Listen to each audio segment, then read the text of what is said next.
नमस्कार दोस्तों, मैं पंकज वर्मा आप सभी का स्वागत करता हूं। आज हम इकोनॉमिक्स के बहुत ही इम्पॉर्टेंट टॉपिक पे बात करूंगा, जो आपके एग्ज़ाम की दृष्टि से काफ़ी महत्वपूर्ण है।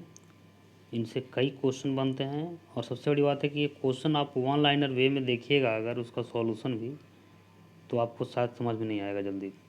तो इसलिए मैं इन तथ्यों को क्लियर करने के लिए, यानी आपको बेहतर तरीके से समझाने के लिए हमें वीडियो बना रहा हूँ। तो उम्मीद है कि आपको ये पसंद आएगा।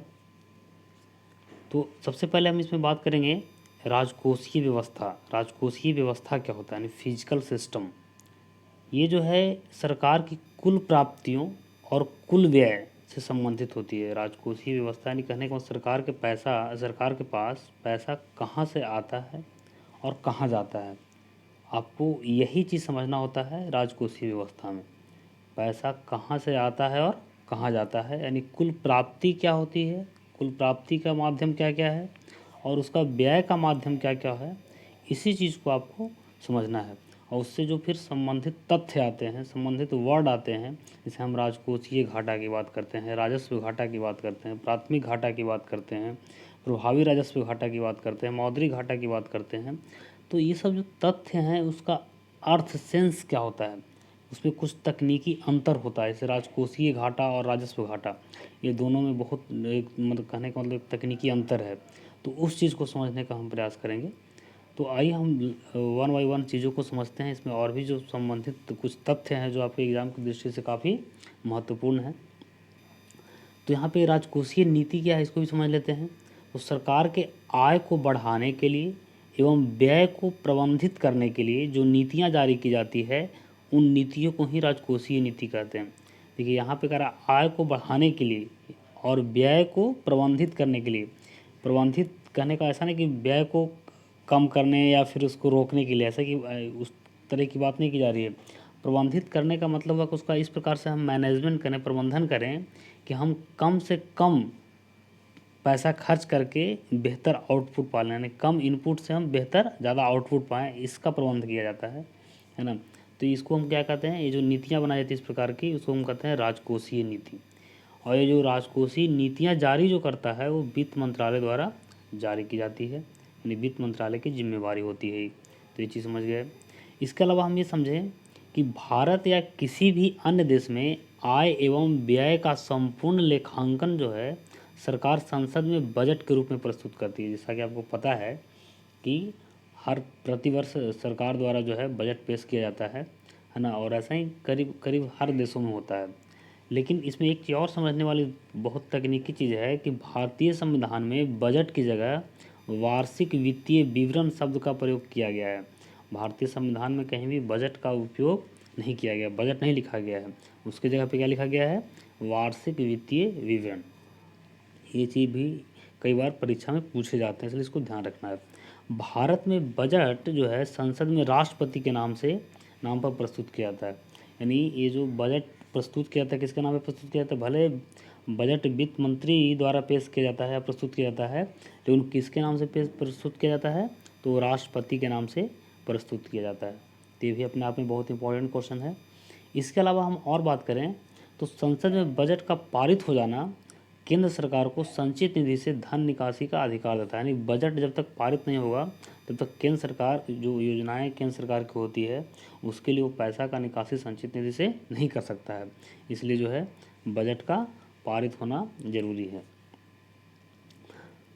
बजट में वर्तमान वित्तीय वर्ष के आय एवं व्यय का संपूर्ण लेखांकन एवं आगामी वित्तीय वर्ष के आय एवं व्यय का अनुमानित लेखांकन प्रस्तुत किया जाता है। जैसा देखिए इसको समझिए इस प्रकार से, जैसे बजट आपको मालूम होगा जैसा कि 1 फरवरी को जो है, यानी फरवरी का जो पहला कार्य दिवस होगा, फरवरी का जो पहला कार्य दिवस होगा उसी दिन जो है बजट प्रस्तुत किया जाता है।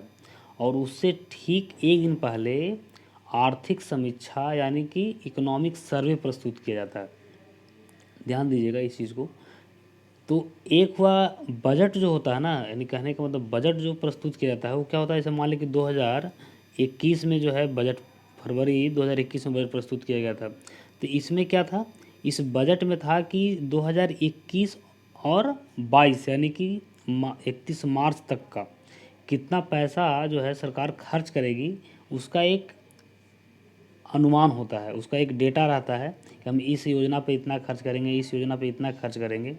और उसी प्रकार से जो इकोनॉमिक सर्वे होता है, अब जो से 2021 में जब बजट पेश किया गया होगा तो उससे एक दिन पहले जो इकोनॉमिक सर्वे प्रस्तुत किया गया वो क्या रहा, वो 2020 से 21 के बीच में जो पैसा खर्च किया गया उसका सर्वे रहता है कि हमने इस योजना पर इतना जो है खर्च किया गया। कभी कभी ऐसा होता है कि किसी योजना को मान लिया जाए कि 50,000 करोड़ रुपये जो है उसको दिया गया, उस योजना पर जो है खर्च करने के लिए पारित किया गया, लेकिन 50,000 करोड़ खर्च नहीं हुआ, 40,000 करोड़ ही खर्च हुआ। या कभी कभी किसी योजना पे बीच में जो है सरकार उसका और पैसा जो है बढ़ा देती है, 50,000 करोड़ है उसको कर दे 60,000 करोड़।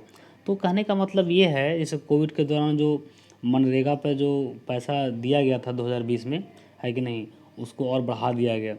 तो ये सब चीज़ें आपको समझना है कि जो बजट होता है वो वर्तमान वित्तीय वर्ष के आय व्यय का संपूर्ण लेखांकन होता है ना, आय व्यय का संपूर्ण लेखांकन होता है एवं आगामी वित्तीय वर्ष, जो आने वाला वित्तीय वर्ष है, उसके आय एवं व्यय का अनुमानित लेखांकन प्रस्तुत किया जाता है। यानी बजट में ये दोनों काम किया जाता है, ये चीज़ भी आप समझ गए होंगे।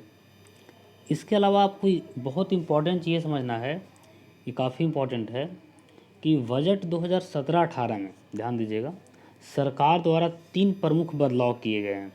3 प्रमुख बदलाव किए गए हैं, वो 3 प्रमुख बदलाव क्या क्या हैं उसको आपको समझना काफ़ी ज़रूरी है। तो ये 3 प्रमुख बदलाव क्या क्या हैं इसको समझिए बारी बारी से।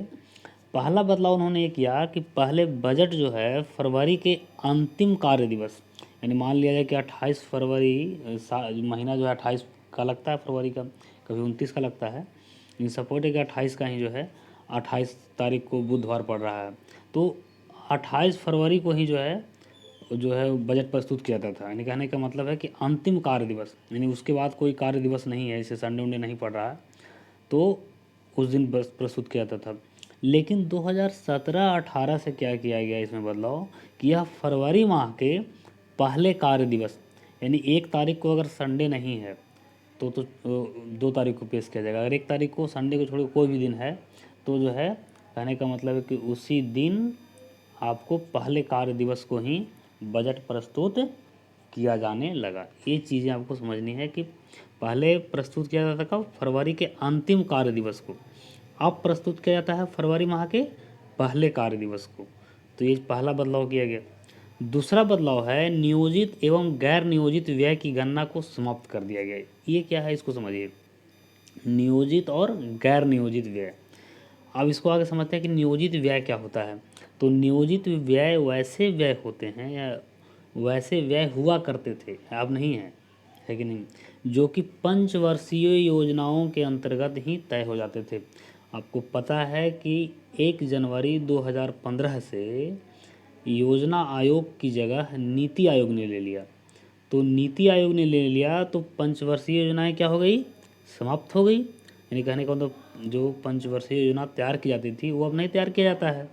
तो इसके लिए जो है आपको यहाँ पे समझना है कि 31 मार्च 2017 को ही जो है 12वीं पंचवर्षीय योजना का सुझाव का अवधि क्या हो गया, समाप्त हो गया। अब आपको यहाँ पे ये समझना है कि जब यहाँ पे नियोजित खर्च किसमें, नियोजित व्यय जो है किसमें खर्च होता था, पंचवर्षीय योजनाओं के लिए। अब जब पंचवर्षीय योजना ही नहीं रहा तो नियोजित व्यय का मतलब क्या हुआ। तो इसीलिए जो है उसी आधार पे नियोजित और गैर नियोजित जो व्यय की गणना की जाती थी उसको क्या कर दिया गया, समाप्त कर दिया गया। तो ये चीज़ें आपको जो है इसमें समझना है। तीसरा क्या किया गया है कि आम बजट और रेल बजट दोनों को विलय कर दिया गया। पहले जो है रेल का अलग से बजट प्रस्तुत किया जाता था और आम बजट अलग प्रस्तुत किया जाता था, लेकिन 2017 से आम बजट और रेल बजट को विलय कर दिया गया। इसमें एक समझने वाली बात ये भी है कि जो रेल मंत्री हुआ करते थे वो भी अपने आप में एक वित्त मंत्रालय का उसके अंदर एक रुतबा होता था, है ना, उसका एक अलग बजट होता था। इसीलिए रेल मंत्री बनने के लिए कोई भी, अगर मान लो कि गठबंधन की सरकार है तो कोई भी जो गठबंधन में जो शामिल पार्टियां होती थी वो चाहती थी कि रेल मंत्रालय जो है हमको मिल जाए, रेल मंत्रालय हमको मिल जाए। तो अब जो है रेल मंत्रालय का उतना रुतबा नहीं रहा जितना पहले हुआ करता था। ये भी एक चीज़ आपको समझना है। इसमें बहुत बड़ा मतलब जो है एक सुधार कहिए इसको, एक ये भी किया गया कि रेल मंत्री के लिए जो होड़ मचा रहता था, है ना, वो अब नहीं रहा। रेल मंत्री भी जो है आम कैबिनेट मंत्रालय की तरह हो गया, है ना। तो ये चीज़ समझ गए। अब हम आगे समझते हैं, इससे तकनीकी वर्ड का विश्लेषण करके बताते हैं कि आपको जो है क्या क्या इसमें एग्ज़ाम में पूछे जाते हैं जिससे आप उसको डील करने में सक्षम नहीं हो पाते हैं। चलिए, तो इसमें है, पहला आपको समझना है कि सरकार की प्राप्तियों को दो प्रकारों में वर्गीकृत किया जाता है। अब हम आगे अभी बात करेंगे कि सरकार के पास पैसा आती कहाँ से है और जाती कहाँ है। तो पैसा कैसे प्राप्त होता है सरकार को समझिए। पहला इसमें है प्राप्त करने के तरीके, यानी प्राप्त कैसे होता है। तो पहला है राजस्व प्राप्तियाँ, यानी कि रेवेन्यू रिसिप्ट, और दूसरा है पूंजी प्राप्तियाँ, यानी कैपिटल रिसिप्ट। रेवेन्यू रिसिप्ट और कैपिटल रिसिप्ट, ये दोनों चीज़ को समझना है आपको। बारी बारी इस पर ध्यान देकर समझिएगा।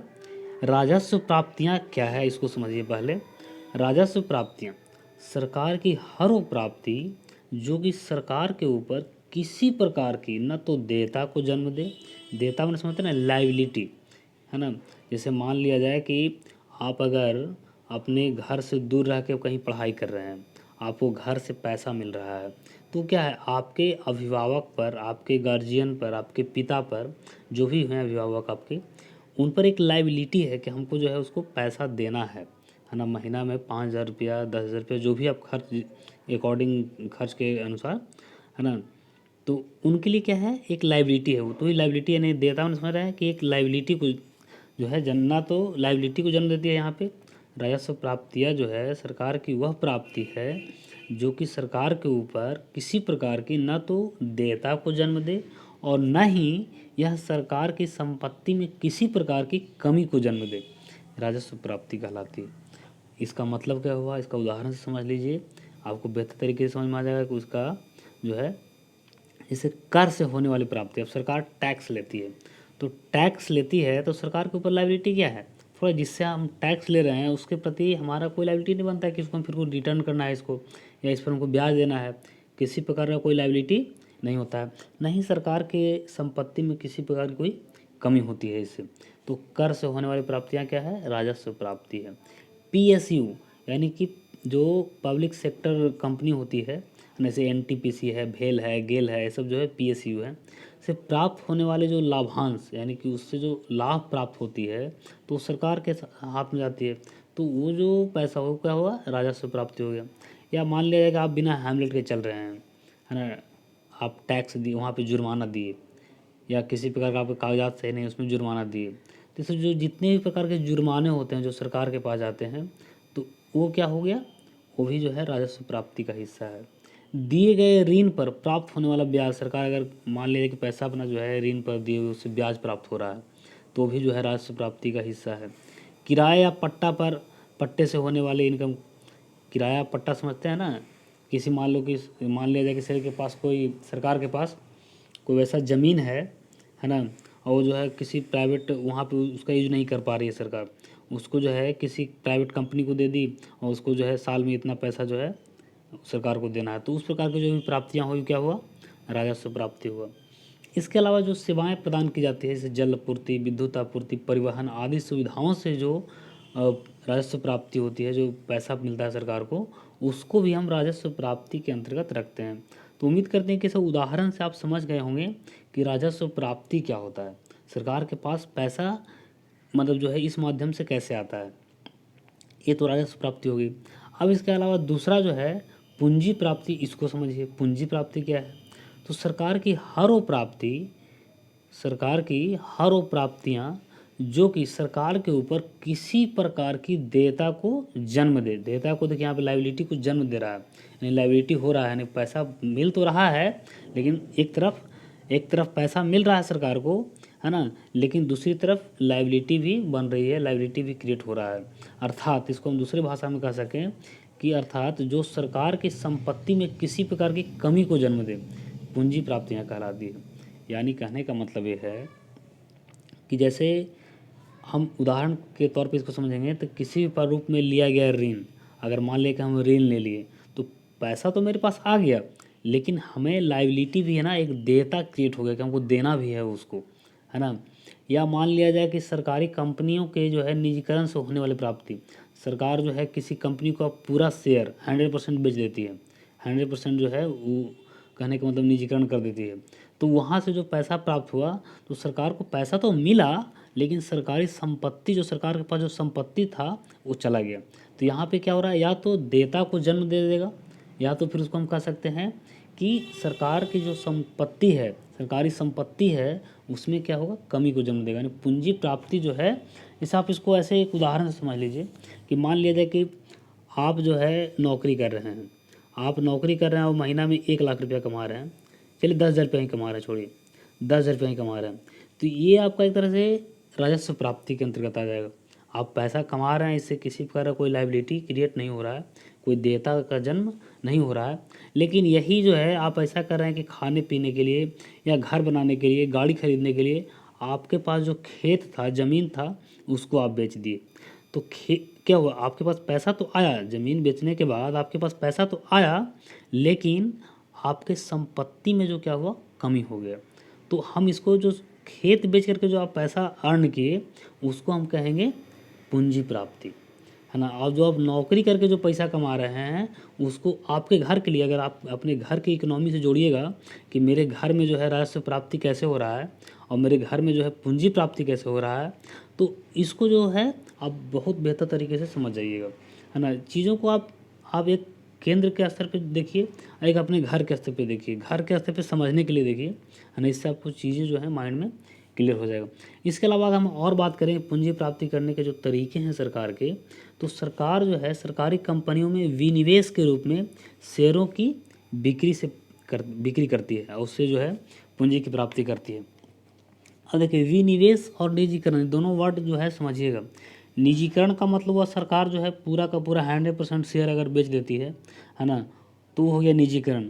विनिवेश का मतलब जैसे सरकार एनटीपीसी एक पीएसयू कंपनी है, एनटीपीसी जो है सरकारी कंपनी है, इसमें ऐसा किया गया कि इसका 20% हिस्सा जो है बेच दिया गया है, यानी 20% जो है शेयर के माध्यम से आप भी खरीद सकते हैं, हम भी खरीद सकते हैं, जिसके पास पैसा हो, इसका 20% शेयर जो है, यानी इसमें 20% हिस्सेदारी जो है लोगों को दे दी गई है, कोई भी खरीद सकता है।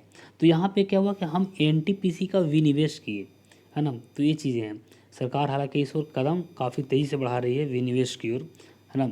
सरकार जो है अपना पूंजी प्राप्ति का एक बहुत बड़ा हिस्सा मान कर भी चल रही है वर्तमान सरकार।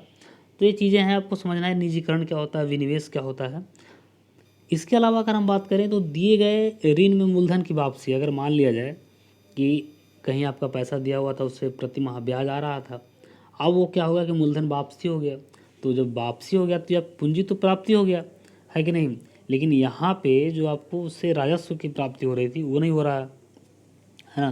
तो ये सब जो माध्यम है क्या है, पूंजी प्राप्ति के तरीके हैं। तो आप उम्मीद करते हैं कि आप जो है राजस्व प्राप्ति और पूंजी प्राप्ति को बेहतर तरीके से समझ होंगे। अगर ये सब वर्ड को आप समझते चले जाइएगा, पूंजी प्राप्ति, राजस्व प्राप्ति, तो आने वाला जो राजकोषीय घाटा, राजस्व घाटा, ये सब जो है आप चुटकियों में समझ जाइएगा, फिर कुछ रहेगा ही नहीं उसमें। तो मूल चीज़ यही है कि इस चीज़ को आप जो है कैसे समझ पा रहे हैं। अब इसके बाद जो है इसमें कुछ इसी प्रकार जो है हम जैसे पूंजी प्राप्ति और राजस्व प्राप्ति समझ लिए, उसी प्रकार अब व्यय को समझेंगे। इसी प्रकार जो है खर्चे को 2 प्रकार से वर्गीकृत किया गया। सरकार का जो खर्च होता है उसको भी हम 2 प्रकार से वर्गीकृत किया करते हैं। एक हुआ राजस्व प्राप्ति यानी रेवेन्यू एक्सपेंडिचर, और दूसरा है पूंजी व्यय यानी कि कैपिटल एक्सपेंडिचर। आप समझिए इस चीज़ को भी, वहाँ भी हम समझे राजस्व प्राप्तियाँ समझ चुके हैं और पूंजी प्राप्तियाँ हम समझ चुके हैं, तो इसे समझना काफ़ी आसान होगा। तो पहला हम बात करते हैं राजस्व व्यय पर। राजस्व व्यय क्या होता है इसको समझते हैं। राजस्व व्यय सरकार के वैसे व्यय हैं जिनसे किसी भी प्रकार की संपत्ति का निर्माण नहीं होता है। ये व्यय मुख्यतः उपभोग के उद्देश्य से किए जाते हैं। देखिए, जैसे कहने का मतलब है कि इससे क्या हो रहा है, संपत्ति का, सरकार का पैसा खर्च हो रहा है लेकिन संपत्ति का निर्माण नहीं हो रहा है।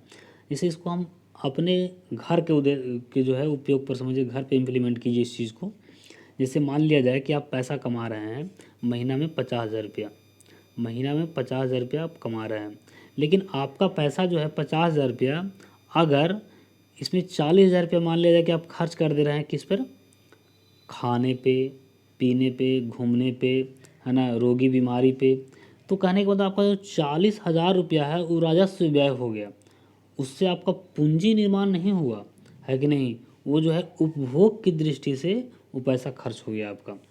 वही 10,000 रुपया का जो है आप सोना खरीद लिए, या उसको जमा कर करके जो है आप ज़मीन खरीद लिए, या और भी कोई ऐसा पूंजी का निर्माण किए, तो वो चीज़ें जो है वो हो जाएगा क्या, आपका राजस्व। यहाँ पे ये तो राजस्व व्यय हो गया, और वहाँ पे हो जाएगा पूंजी व्यय। वो जो 10,000 रुपया आप बचा आपका, जिससे आप ज़मीन खरीदे, सोना खरीदे, तो आपका हो जाएगा जो है पूंजी व्यय।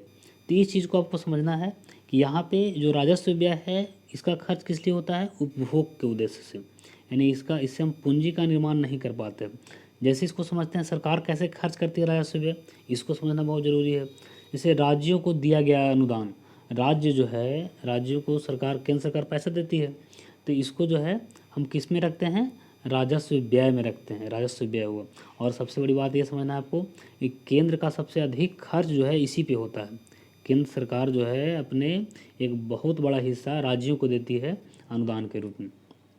इसके अलावा सरकार भी ऋण लेती है, सरकार भी जो है पैसा कर्ज लेती है, तो उस पर ब्याज का भुगतान करती है। तो ये जो है ये भी क्या हो जाएगा, राजस्व व्यय का हिस्सा है। रक्षा व्यय, रक्षा पे कैसे हम राफेल खरीद रहे हैं फ्रांस से, तो फ्रांस से राफेल खरीद रहे हैं, तो उस पर पैसा जो खर्च हो रहा है वो क्या है, उससे हम ये कहेंगे कि ये जो है राजस्व व्यय है कि नहीं। इसके अलावा कल्याणकारी योजनाएं चलाई जा रही है ना। इसके अलावा सरकार द्वारा प्रदान किया गया परिधान सब्सिडी, जैसे आप गैस खरीद रहे हैं, 1,000 रुपया मान लिया गैस मिल रहा है, उसमें जो है आपको 200 रुपया जो है ट्रांसफ़र हो जा रहा है, वापस मिल जा रहा है, तो सब्सिडी जो है सरकार देती है। तो ये जो भी है राजस्व व्यय का ही हिस्सा है। सरकारी कर्मचारियों को वेतन और पेंशन दिया जाता है ना, तो इससे थोड़ा सरकार का पूंजी निर्माण होता है। कानून व्यवस्था एवं लोक प्रशासन में व्यय होता है अगर, है ना, जैसे कानून चलाने में और प्रशासन चलाने में, अगर जो है कानून व्यवस्था को मेंटेन करने में जो पैसा खर्च होती है सरकार द्वारा, उसको भी हम राजस्व व्यय का हिस्सा मानते हैं। इसी प्रकार से निर्मित संपत्तियों के रख रखाव का खर्च, अगर कोई संपत्ति हम निर्मित कर लिए, मान लें जैसे आर्मी को 10 गो ट्रक खरीद के दे दिया गया, तो वो तो हम ठीक है पूंजी बनाए, लेकिन उसके रख रखाव में खर्च भी तो है, तो वो जो खर्च हुआ वो क्या हो गया, राजस्व व्यय का हिस्सा होता है। या प्राकृतिक आपदा कहीं आ गया और तो उसको, उसके कारण जो है सरकार पैसा खर्च करती है, उस पर व्यय करती है। जैसे आप सुने होंगे कभी कि बंगाल में अगर चक्रवात आता है तो वहाँ 500 करोड़ रुपया जो है सरकार देती है, या उड़ीसा को, या बिहार में कभी बाढ़ आया उसमें देती है। तो इस प्रकार के जो आपदाओं के कारण जो सरकार का व्यय होता है उसको हम राजस्व व्यय के श्रेणी में रखते हैं। इससे सरकार का कोई पूंजी निर्माण नहीं होता है ना, ये जो पैसा जो है उपभोग की दृष्टि से खर्च होता है। अब हम समझते हैं पूंजी व्यय क्या है, ये इसको समझना भी इम्पोर्टेंट है। ये सरकार के वैसे व्यय हैं जो कि किसी संपत्ति का निर्माण करते हैं। ध्यान समझिएगा, खर्च तो होता है सरकार का, यहाँ पे सरकार का पैसा तो खर्च होता है, लेकिन एक पूंजी का निर्माण होता है। जैसे हम उदाहरण के तौर पे कहें अवसंरचना निर्माण, इसके अंतर्गत क्या क्या आया, सड़क बनाए, बांध बनाए, पुल बनाए, पावर प्लांट बनाए, अस्पताल बनाए, बंदरगाह बनाए, एयरपोर्ट बनाए, विद्यालय कॉलेज वगैरह बनाए।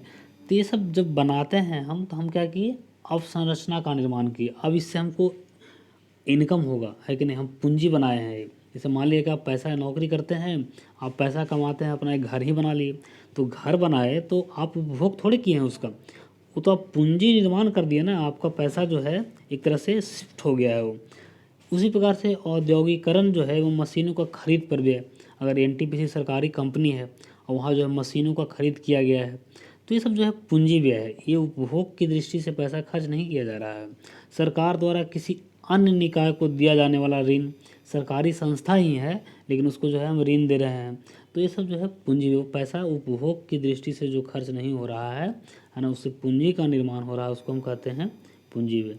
तो उम्मीद करते हैं कि आप जो है राजस्व व्यय और पूंजी व्यय दोनों चीज़ों को जो है काफ़ी बेहतर तरीके से आप समझ गए होंगे। अब हम धीरे धीरे बढ़ते हैं, इससे जो कुछ प्रमुख तथ्य हैं उसको आगे देख लें, है ना। उसके बाद हम जो है राजकोषीय घाटा, राजस्व घाटा के बारे में जानेंगे। जैसे नोट में हम यहाँ पे एक चीज़ लिखे हैं कि स्कूल बनाना पूंजी व्यय है, यानी स्कूल हम अगर बना दिए तो क्या हमारा पूंजी व्यय हुआ ना, हम उपभोग थोड़े किए हैं, वो पैसा जो है मेरा लगा हुआ है, बिल्डिंग खड़ा हो गया, तो ये पूंजी व्यय है। लेकिन शिक्षकों की वेतन देना, यानी शिक्षकों को जो हम वेतन दे रहे हैं वो क्या है, राजस्व व्यय है, उससे कोई पूंजी का निर्माण नहीं हो रहा है। तो ये चीज़ें आपको समझने के लिए है कि पूंजी व्यय क्या है और राजस्व व्यय क्या है। दूसरा नोट समझिए कि कुछ व्यय ऐसे होते हैं जिसमें राजस्व एवं पूंजी व्यय दोनों शामिल होते हैं। कैसे, इसको समझिए।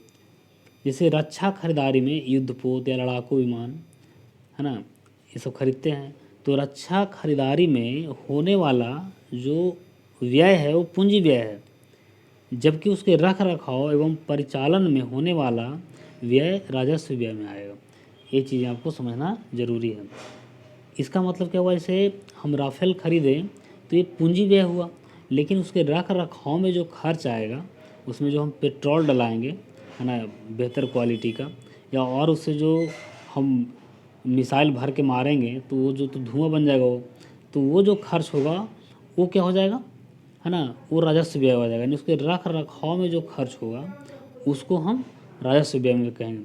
यानी कुछ वैसे चीज़ होते हैं जिसमें दोनों व्यय शामिल होते हैं, ये चीज़ समझना है। इसके अलावा आपको ये समझना है कि सरकार के सभी प्रकार के व्यय में राज्यों को दिया जाने वाला अनुदान सबसे बड़ा व्यय है।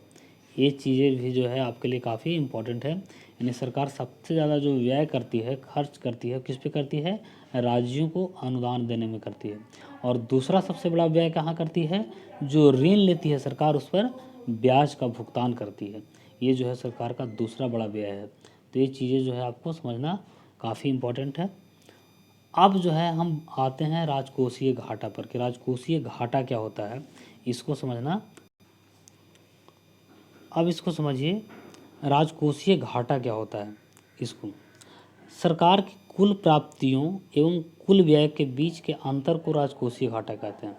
देखिए यहाँ पे हम बात कर रहे हैं कुल प्राप्ति, यानी कि कुल प्राप्ति में कुछ हो गया, राजस्व प्राप्ति भी हो गया और पूंजी प्राप्ति भी हो गया, और कुल व्यय में क्या हो गया, राजस्व व्यय भी हो गया और पूंजी व्यय भी हो गया। तो यानी कहने सरकार का जो कुल आय है, कुल व्यय है, उसके बीच के जो अंतर को हम क्या कहते हैं, राजकोषीय घाटा कहते हैं। जैसे उदाहरण से समझिए, आपका कुल प्राप्ति क्या है, 100 रुपये, मान लीजिए आप 100 रुपया कमा रहे हैं और आपका खर्च 110 रुपये हो जा रहा है, तो घाटा आपको कितना होगा, 10 रुपये का घाटा होगा ना। तो ये जो घाटा है इसी को हम कहते हैं राज्य सरकार अगर इसी क्रम में करती है, सरकार मान ली एक वित्तीय वर्ष में 100 रुपया का इनकम करती है और 110 रुपया खर्च कर देती है, तो हम जो 10 रुपया होगा उसको क्या बोलेंगे, राजकोषीय घाटा हुआ, 10 रुपया का राजकोषीय घाटा हुआ। अभी 10 रुपया खर्च कहाँ से करेगी, हमको इनकम 100 रुपया हुआ और 110 रुपया हम खर्च कर दिए, इसका मतलब है कि हम 10 रुपया कहीं ना कहीं से कर्ज लिए हैं। तो ये जो हम कर्ज लिए हैं इसी को हम दूसरे रूप में कह सकते हैं, राजकोषीय घाटा को दूसरे रूप में परिभाषित कर सकते हैं कि सरकार का किसी एक वित्तीय वर्ष का राजकोषीय घाटा क्या होता है, सरकार की उसी वित्तीय वर्ष में लिए गए कुल ऋण के बराबर होता है। देखिए यानी यहाँ पे हम 10 रुपया जो है ऋण लेकर के ही तो घाटा से है ना, हम खर्च तो कर दिए लेकिन कहाँ से खर्च किए, ऋण लेकर के। तो जो राजकोषीय घाटा होगा उसी वित्तीय वर्ष में लिए गए ऋण के बराबर होगा। तो ये चीज़ जो है आप बिल्कुल बेहतर तरीके से समझ गए होंगे। अब इसे समझिए, जो करेंट डेटा है इसको समझ लीजिए। ये हालांकि प्रतिवर्ष चेंज होता है, आपको प्रतिवर्ष इसको जो है चेंज करना। अगर आप पढ़ाई करते रहते हैं तो जब भी बजट प्रस्तुत किया जाता है तो उसके बाद जो है आपको ये डेटा मिलेगा बजट प्रस्तुत करने के बाद फरवरी मार्च में, है ना। तो इसमें समझना क्या है, करंट डेटा है कि 2020-21 का संशोधित फिजिकल डेफिसिट यानी राजकोषीय घाटा 9.5% होने का अनुमान था, है ना, यानी अनुमान है ये, है ना। और 2020-21 में बजट 2021-20 में जो है फिजिकल डेफिसिट यानी राजकोषीय घाटा 6.8% रहने का यानी अनुमान रहेगा। यानी कि जो भी वित्तीय वर्ष चल रहा है 21-20, इसमें सरकार का अनुमान है है कि नहीं, कि जो हमारा राजकोषीय घाटा है वो 6.8% रहेगा। और ये 6.8% किसका रहेगा? जीडीपी का। ये ध्यान रखिएगा, ये इसकी जो गणना की जाती है जीडीपी के से तुलना करके की जाती है ना। यहाँ पे आपको समझना है कि इसे संशोधित, देखिए पिछला साल जब बजट पेश किया गया था 2020 में, तो उस समय क्या था कि हम अनुमान किए थे कि हमारा जो राजकोषीय घाटा होगा वो 3.5% होगा। लेकिन इसका संशोधन इसलिए किया गया कि जब कोरोना काल आया तो हुआ क्या कि सरकार का जो इनकम था वो कम गया, है ना, इनकम कम गया, यानी कि आय का स्रोत कम गया और व्यय और क्या हुआ, बढ़ गया। तो उस स्थिति में क्या होगा, हमको घाटा ज़्यादा होगा ना, हमारा इनकम और कम जाए और आय उसके तुलना में और बढ़ जाए, तो उस स्थिति में क्या होगा, घाटा ज़्यादा होगा। तो इसलिए जो संशोधित जो है देखिए 3.5% से हो गया कितना, 9.5%, यानी वित्तीय वर्ष 2021 की बात है। और ये जो है 21-22 जो चल रहा है, इसके राजकोषीय घाटा कितना रहने का अनुमान है, 6.8%। तो ये चीज़ आप समझ जाइएगा, इसको प्रति वर्ष इसको अपडेट करते रहिए। अगर आप जब तक पढ़ाई करते हैं, जब तक आपको एग्ज़ाम फेस करना होता है ना, तब तक आपको इसको जो है अपडेट करना पड़ेगा। इसके अलावा अगर हम बात करें इससे संबंधित चीज़ें, कि राजकोषीय घाटा या किसी भी अन्य घाटे का जीडीपी से कोई प्रत्यक्ष संबंध नहीं होता है, परंतु जो राजकोषीय घाटा को देश की जीडीपी के तुलना में प्रतिशत के रूप में प्रदर्शित किया जाता है। यानी हम कह रहे हैं राजकोषीय घाटा 6.8% है, तो इसका मतलब ये है कि ये जीडीपी के सापेक्ष है ना। ये चीज़ें आपको समझना है। इसके अलावा और इसमें समझने की बात यह है कि राजकोषीय घाटा को प्राप्तियों को बढ़ाकर, देखिए अब हम राजकोषीय घाटा को कम कैसे कर सकते हैं, इस पर बात करना है। तो राजकोषीय घाटा को प्राप्तियों को बढ़ाकर, यानी हम अपना इनकम को बढ़ा लें, है ना, या खर्च को घटाकर कम किया जा सकता है। हालांकि यदि जीडीपी तेज़ी से बढ़ता है तो प्रतिशत के रूप में घाटा की तुलना में स्वतः कमी होगा, यानी स्वतः घाटा घट जाएगा। तो ये चीज़ें आपको ऑप्शन के अकॉर्डिंग इस प्रकार के क्वेश्चन बनाए जाते हैं। आप इस चीज़ को समझिएगा कि राजकोषीय घाटा जो है कैसे कम हो सकता है, तो प्राप्तियों को बढ़ा करके, या खर्च को घटा करके, या जीडीपी को बढ़ा करके। जीडीपी भी अगर बढ़ जाएगा तो हमारा उसके अकॉर्डिंग जो उसका परसेंटेज है वो ऑलरेडी क्या हो जाएगा, कम जाएगा, है ना। तो ये चीज़ें आपको ध्यान रखना है। अब इसके बाद हम राजस्व घाटा की बात करते हैं। यह सरकार के राजस्व प्राप्ति एवं राजस्व व्यय के बीच के अंतर को दर्शाता है। देखिए जैसा कि राजस्व प्राप्ति और राजस्व व्यय के बारे में आपको हम बता चुके हैं कि राजस्व प्राप्ति क्या होता है और राजस्व व्यय क्या होता है। राजस्व प्राप्ति वो प्राप्ति होता है जिस पे सरकार के ऊपर कोई देयता जन्म नहीं देता, यानी कि सरकार का किसी प्रकार के संपत्ति में कोई कमी नहीं होता है इस राजस्व प्राप्ति को प्राप्त करने में। राजस्व व्यय क्या होता है कि ये जो व्यय है उपभोग की दृष्टि से खर्च होता है, इसमें पूंजी का निर्माण नहीं होता है। तो अगर इसके बीच जो है, इसके बीच के अंतर को ही जो हम क्या कहते हैं, राजस्व घाटा कहते हैं। अब यहाँ पे समझने वाली बात यह है कि आप मान लिया जाए कि 10,000 रुपये आप महीना कमा रहे हैं, आप जो है 10,000 रुपये महीना कमा रहे हैं, और आपका खाने पीने, रोगी, बीमारी, ये सब में जो है आपको 12,000 रुपया खर्च हो जाता है। आपका जो है 12,000 रुपया खर्च हो जाता है, तो आपको कहा जाएगा कि ये राजस्व घाटा हुआ। ये क्या हुआ, राजस्व घाटा हुआ। ये वही आप ऐसा कीजिए कि आप तो 10,000 रुपया ही कमाते हैं, ठीक है, लेकिन आप एक साल में कितना कमा पाइएगा, 10,000 में, तो 1,20,000 खर्च जो है कमा पाइएगा। 1,00,000 एक साल में जो है 1,20,000 रुपया कमा पाइएगा। अब जो है आप उस वर्ष में, किसी वित्तीय वर्ष में आप 1,50,000 रुपये का काम करते हैं। 1,50,000 रुपये काम करने का मतलब ये हुआ कि आप 1,20,000 रुपया कमाए एक साल में, जो है 1,50,000 रुपया खर्च किए। लेकिन 1,50,000 रुपया खर्च किए, उसमें अगर मान लिया जाए कि आप 80,000 रुपया का, है कि नहीं, सोना खरीद लेते हैं या कहीं पे एक ज़मीन का टुकड़ा खरीद लेते हैं, तो आप कहें आपको वो जो है ना, वहाँ पे जो घाटा होगा आपका, वो राजकोषीय घाटा होगा, है कि नहीं। आप घाटा में भले हैं, कमाएं, उससे ज़्यादा खर्च किए, लेकिन आप पूंजी का निर्माण भी किए हैं वहाँ पे, है कि नहीं। लेकिन यहाँ पे समझिए, यहाँ पे बात क्या है कि आप 10,000 रुपया कमा रहे हैं, यानी कि, और 12,000 रुपया पर मंथ आपको खर्च हो जा रहा है है कि नहीं। और वो खर्च किस में हो रहा है, खाने पीने रोगी बीमारी में। तो यहाँ पे जो है राजस्व घाटा आपका हो रहा है। यहाँ पे कोई आप पूंजी का निर्माण नहीं कर पा रहे हैं, आपका पैसा जो है उपभोग की दृष्टि से खर्च हो जा रहा है। तो इस चीज़ को समझना, राजकोषीय घाटा और राजस्व घाटा में अंतर क्या है उसको आप समझने का प्रयास कीजिए। कि पैसा जो राजकोषीय घाटा है उसमें हो सकता है कि हम कुल आय कुल व्यय की बात की जाती है, उसमें हो सकता है कि हम पूंजी निर्माण कर लिए। लेकिन यहाँ पे राजस्व घाटा को हम इसीलिए अलग से देखते हैं कि हम कहीं वैसा तो नहीं कर रहे हैं कि जितना हम अर्न कर रहे हैं उससे ज़्यादा हम खा रहे हैं। इस चीज़ को देखना काफ़ी ज़रूरी होता है। अगर आप एक घर के इकोनॉमी को भी आप चला रहे हैं, अगर आप मालिक हैं, है कि नहीं, तो इस चीज़ को एक बार केयर ज़रूर करना चाहिए कि हम साल में कितना पैसा कमाएं। इतना पैसा कमाएं तो हमने पूंजी का निर्माण कितना किया, है कि नहीं। एक वर्ष में मैंने पूंजी का निर्माण कितना, जैसे अब एक साल में मान लिया जाए कि 1 लाख रुपया कमाते हैं और 1 लाख में जो है आप पूंजी निर्माण कुछ नहीं किए, ऊपर से 10,000 रुपया कर्जा कर लिए, है कि नहीं। तो इसका मतलब है कि आप 10,000 रुपया आपका राजस्व घाटा हो गया, है ना। आप पूंजी निर्माण किए नहीं और 10,000 रुपया और ऊपर से कर्ज भी हो गया है। तो उम्मीद करते हैं कि आप ये राजस्व घाटा और राजकोषीय घाटा को जो है बेहतर तरीक़े से समझ गए होंगे। अब यहाँ पे ये चीज़ आप जैसा समझ गए कि अतः इसकी गणना में जो है पूंजी प्राप्ति और पूंजी व्यय को शामिल नहीं किया जाता है। ये चीज़ भी आप क्लियर हो गया आपके माइंड में। अब आगे बढ़ते हैं इसी प्रकार से, इसी चीज़ को जैसा कि हम बताए अभी कि राजकोषीय जो राजस्व घाटे का अधिक होना यह दर्शाता है कि सरकार का राजस्व प्राप्ति उसके उपभोग के खर्च को पूरा करने में पर्याप्त नहीं है। जैसे आप मान लिया जाए कि साल में 1 लाख रुपया कमा रहे हैं और 1,10,000 रुपया खर्च कर रहे हैं, इसका मतलब आप जितना आपको उपभोग करने की कैपेसिटी है उससे भी कम कमा रहे हैं, उससे भी कम आपका राजस्व प्राप्ति हो रहा है ना। अतः सरकार के उद्देश्य से उधार ले रहे हैं, यानी सरकार जो है उपभोग की दृष्टि से अब यहाँ पे जब ऐसा हो रहा है कि आप उसको पूरा अपना उपभोग को खर्च को पूरा नहीं कर पा रहे, इसका मतलब है कि उपभोग के लिए आप उधार ले रहे हैं, और जो कि ये अच्छा संकेत नहीं है। देखिए राजकोषीय घाटा है तो वो माना जाएगा, चलो आप बिल्डिंग बनाए, रोड बनाए, पुल बनाए, है ना, तो हो सकता है कि चलिए कर्ज हो गया, वो अलग बात है, राजकोषीय घाटा हो गया वो।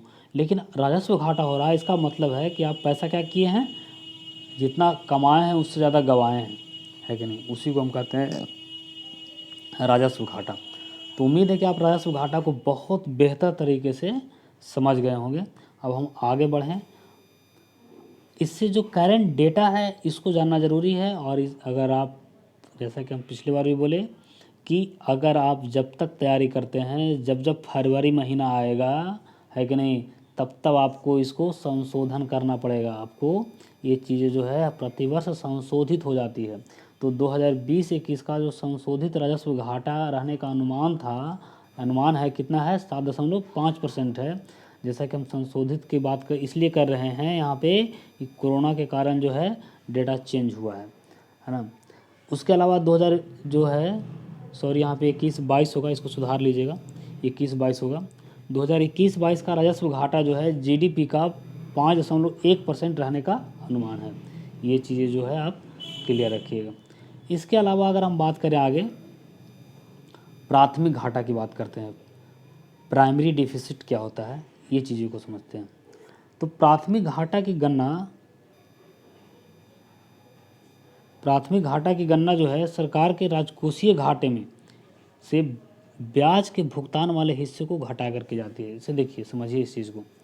मान लिया जाए कि आपका एक वर्ष में 1 लाख रुपया का इनकम है, 1 लाख रुपया आप कमा रहे हैं, है कि नहीं, और आपका खर्च जो है हो जा रहा है 1,20,000, 1,20,000, है कि नहीं, 1,20,000 जो है खर्च हो जा रहा है। तो यहाँ पे आपको समझना ये है कि ये 20,000 जानते हैं, आपको 1,20,000 जो खर्च हो रहा है, इसमें आप 18,000 रुपया, सपोज एट मान लीजिए कि 18,000 रुपया आप जो है पिछला साल का जो कर्ज लिए थे ना उसका ब्याज दिए हैं आप, है कि नहीं, यानी ब्याज है 18,000 रुपया। तो अगर मान लिया जाए कि हम ब्याज वाला जो राशि है उसको घटा दें, ब्याज के भुगतान वाले हिस्से को हम घटा दें, तो जो है प्राथमिक घाटा कहलाता है कि नहीं। अब यहाँ पे मान लिया कि जैसे देखिए हम 1 लाख कमाए थे, अगर हम पिछला साल वाला ब्याज अगर नहीं दिए होते, हम पर अगर ब्याज देने की जो है जिम्मेवारी नहीं होती, तो हम तो जो है 2,000 रुपया ही हमारा घाटा होता है कि नहीं। हमारा वास्तविक घाटा जो है कितना होता है 2,000, लेकिन हम ब्याज देने के चक्कर में हमको 20,000 रुपया घाटा हुआ है कि नहीं। तो यहाँ पे सरकार का क्या होता है कि वास्तविक घाटा का पता चलता है। अगर ब्याज के भुगतान वाले हिस्से को अगर हम गत वर्ष जो ब्याज जो राशि लिए थे उसका अगर जो उस पर जो ब्याज अदा किए उस हिस्से को अगर हम घटा दें तो हमारा वास्तविक घाटा क्या है ये पता चल जाता है। यानी प्राथमिक घाटा इसलिए निकाला जाता है कि हमारा वास्तविक घाटा क्या है कि नहीं। हम वास्तव में जो है कितना घाटा में रहे, यानी प्राथमिक घाटा से आप इस चीज़ को समझ सकते हैं। यानी आप क्लियर समझ सकते हैं कि प्राथमिक घाटा हमारा क्या होगा, राजकोषीय घाटा या राजस्व घाटा से भी कम होगा। इसलिए कम होगा ना क्योंकि हम यहाँ पे ब्याज वाले हिस्से को हटा दे रहे हैं। तो ये हुआ प्राथमिक घाटा। आप इसको भी आसानी से समझ गए होंगे। इसके अलावा अगर हम बात करें इसके करंट डेटा को, तो करंट डेटा में 2020-21 के जो 21-22 का जो बजट है उसमें 20-21 का संशोधित प्राथमिक घाटा कितना रहा है, रहने का अनुमान है 5.9%, जीडीपी का 5.9%। वहीं 2021-22 का प्राथमिक घाटा जो है ना, वो जीडीपी का 3.1% रहने का अनुमान है। तो ये डेटा आप ध्यान रखिएगा इस चीज़ को, है ना। और हर साल जब तक आप पढ़ते हैं, जब तक तैयारी करते हैं, तब तक इसको आपको बदलते रहना है। बाद में भी अगर इंटरेस्ट रहेगा तो पेपर में पढ़ते रहिएगा कुर्सी पे बैठ के, कोई दिक्कत नहीं है ना। इसके अलावा जो है मौद्रिक घाटा की बात करते हैं। मॉनेटरी डिफिसिट क्या होता है इसके बारे में बात करते हैं। ये क्या होता है मौद्रिक घाटा जो है, हालांकि आपको जान लेना जरूरी है कि मौद्रिक घाटा की गणना अब जो है भारत में नहीं की जाती है, पहले की जाती थी। 1997 ईस्वी तक इसकी गणना की गई है, इसके बाद से इसकी गणना अब नहीं की जाती है। तो ये सिंपल चीज़ है, आपको इससे ज़्यादा प्रश्न पूछे नहीं जाएंगे, लेकिन कभी अगर पूछ दिए गए तो आप इसे बता दीजिएगा, है ना। आप कभी मिस नहीं कीजिए इस क्वेश्चन को लेकर के, इसलिए इसको हम यहाँ पे सोचे कि नोट कर देते हैं। सरकार के घाटे का वह हिस्सा जिसकी भरपाई आरबीआई नए नोट जारी करके करती है उसे मौद्रिक घाटा कहा जाता था। अब क्योंकि अब इसका हम यूज नहीं कर रहे हैं, भारत सरकार इसको यूज में नहीं ला रही है, इसलिए हम यहाँ पे था वर्ड का यूज किए कि ऐसा किया जाता था। अब मौद्रिक घाटा का यूज नहीं किया जाता है ना। तो इसकी भरपाई यानी सरकार का वह घाटा, जैसे मान लो सरकार 10,000 रुपया उसका घाटा हुआ, 10,000 में मान लिया जाए कि वो जो है 6,000 रुपया नया नोट जारी कर दी और सरकार को दे दी, चलिए सरकार उसको जारी कर दिया। यानी कि सरकार कहने का मतलब उसके बदले, उस घाटा के बदले अगर जो नोट जारी किए जाते थे तो उसको हम कहते थे मौद्रिक घाटा, है ना। यानी कि उस घाटा की भरपाई के लिए आरबीआई नए नोट जारी करती थी, उसी को हम मौद्रिक घाटा कहते थे। तो ये चीज़ें भी आप समझ गए होंगे। अब काफ़ी इंपॉर्टेंट प्रभावी राजस्व घाटा है कि नहीं, इसको समझना काफ़ी ज़रूरी है और काफ़ी थोड़ा पेचीदा है। उन जितना आप जैसे राजकोषीय घाटा, राजस्व घाटा, है ना, प्राथमिक घाटा पढ़े तो उससे थोड़ा सा ही हट के है ना, हालांकि बहुत इंपॉर्टेंट है। प्रभावी राजस्व घाटा क्या होता है, इफेक्टिव रेवेन्यू डिफिसिट क्या होता है, इसे समझते हैं। आगे इसको समझने के लिए इसका कुछ पृष्ठभूमि के बारे में जान लें, इसके बाद इसके बारे में समझेंगे। इसका पृष्ठभूमि क्या है इसे समझते हैं आगे। प्राथमिक जो प्रभावी राजस्व घाटे की अवधारणा है वो FRBM एक्ट 2003 में संशोधन कर वित्तीय वर्ष 2011-12 में भारत में लागू किया गया। ये चीज़ समझना कि ये प्रभावी राजस्व घाटा का कॉन्सेप्ट भारत में कब आया, 2011-12 में। किस एक्ट के तहत, किस एक्ट का संशोधन करके, तो FRBM एक्ट का संशोधन करके जो है इसको 2011-12 में इम्प्लीमेंट किया गया भारत में। FRBM का मतलब क्या होता है, physical responsibility and budget management. इसके बारे में एक चीज़ और जान लेना जरूरी है कि इसकी संस्तुति, यानी कि जो प्रभावी राजस्व घाटा है इसकी संस्तुति जो है 13वें वित्त आयोग ने की थी। हालांकि 14वें वित्त आयोग ने सुझाव दिया कि सरकार को इसकी गणना बंद कर देनी चाहिए। अब आपको लग रहा होगा कि ये क्या है भाई, कि कोई कह रहा है कि चालू रखो, कोई कह रहा है बंद कर देना चाहिए। आगे हम समझ ही लेते हैं इसको कि ये है क्या, प्रभावी राजस्व घाटा है क्या।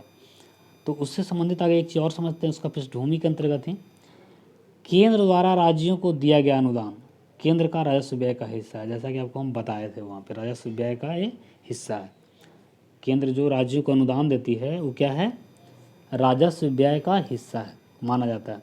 और ये राज्यों के लिए जो है राजस्व प्राप्ति मानी जाती है। राज्यों के लिए जैसे पैसा मान ली केंद्र सरकार राज्यों को दी, तो राज्यों के लिए क्या होता है, राजस्व की प्राप्ति मानी जाती है। अब ये राज्य सरकार क्या करती है कि उस पैसा को मान ली कि 100 रुपया जो है केंद्र सरकार किसी राज्य को दी, बिहार को दी मान लीजिए। बिहार 100 रुपया में जो है क्या किया कि 70 रुपया का स्कूल बनवा दिया, अस्पताल बनवा दिया, रोड बनवा दिया। इस पर मैंने कहने का तो पूंजी निर्माण कर दिया, उससे पूंजी जो है पूंजी व्यय कर दिया वो 70 रुपया का। और 30 रुपया में जो है 30 रुपया में वो स्कूल के टीचर को पेमेंट किया, जो अस्पताल में जो अस्पताल कर्मी हैं उनको पेमेंट किया, यानी उपभोग पे खर्च किया। तो केंद्र सरकार का ये कहना है कि ये जो 70 रुपया जो हम इसको 100 रुपया दिए थे बिहार को, तो इसमें 70 रुपया क्या किया, ये पूंजी का निर्माण कर दिया और 30 रुपया जो है उस पर खर्च किया। तो इनका कहना है केंद्र सरकार का कि जो ये पूंजी निर्माण पे जो खर्च किए है कि नहीं, पूंजी निर्माण पे जो खर्च किया गया, इसी को आपको समझना है कि इसको हम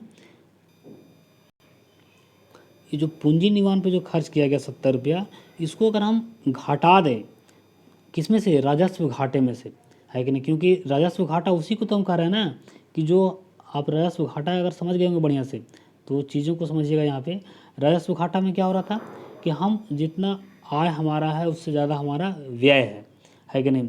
तो ये कहा गया कि ये जो हम खर्च 100 रुपया दिए किसी स्टेट को या बिहार को मान के चल रहे हैं उदाहरण के तौर पे हम, तो 100 रुपया दिए तो ये तो हमारा जो है राजस्व व्यय हुआ था।